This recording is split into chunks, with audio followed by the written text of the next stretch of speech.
बिस्मिल्लाहिर्रहमानिर्रहीम नहमदुहु व नुसल्ली अला रसूलिहिल करीम अम्मा बाद। मोहतरम नाज़रीन इकराम, आज हम बात करने वाले हैं किन्ज़ा फ़ातिमा नाम के ताल्लुक़ से। इस नाम के ताल्लुक़ से हमारे पास काफ़ी सारे कमेंट भी है, तो चलिए इस नाम की मालूमात को अच्छे तरीके से समझ लेते हैं। देखिए, किन्ज़ा जो लफ्ज़ है छोटे काफ़ के तलफ़्फ़ुज़ के साथ, काफ़ है, छोटा काफ़ है, नून है, ज़ा है और आखिर में गोल हा है या आखिर में अलिफ़ के साथ किन्ज़ा, ये अरबी ज़ुबान का लफ्ज़ है और ये कंज़ से मिलकर बना है। अरबी ज़ुबान में कंज़ा के मशहूर और मारूफ माना आते हैं ख़ज़ाना और कीमती चीज़।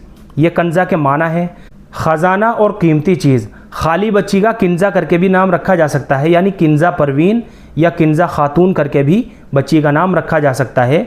लेकिन किन्ज़ा नाम के आगे फ़ातिमा लगाना ये भी दुरुस्त है, क्योंकि फ़ातिमा जो है ये बहुत मुबारक नाम है, बड़ा बाबरकत नाम है।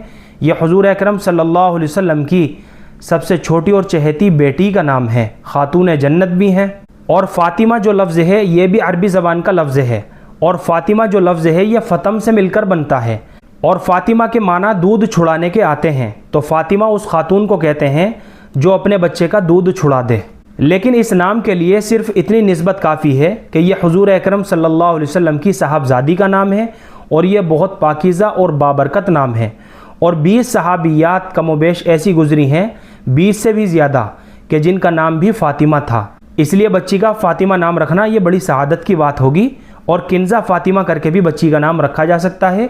किन्ज़ा फ़ातिमा के माना होंगे हज़रत फ़ातिमा का ख़ज़ाना या हज़रत फ़ातिमा की कोई कीमती चीज़। तो किन्ज़ा फ़ातिमा करके भी बच्ची का नाम रखा जा सकता है, यानी डबल मीनिंग नेम। उम्मीद करता हूँ कि आपको अच्छी तरह समझ में आ गया होगा। अल्लाह हम सबको सुन्नत व शरीयत पर पाबंद फरमाए। फ़क़त वल्लाहु आलम।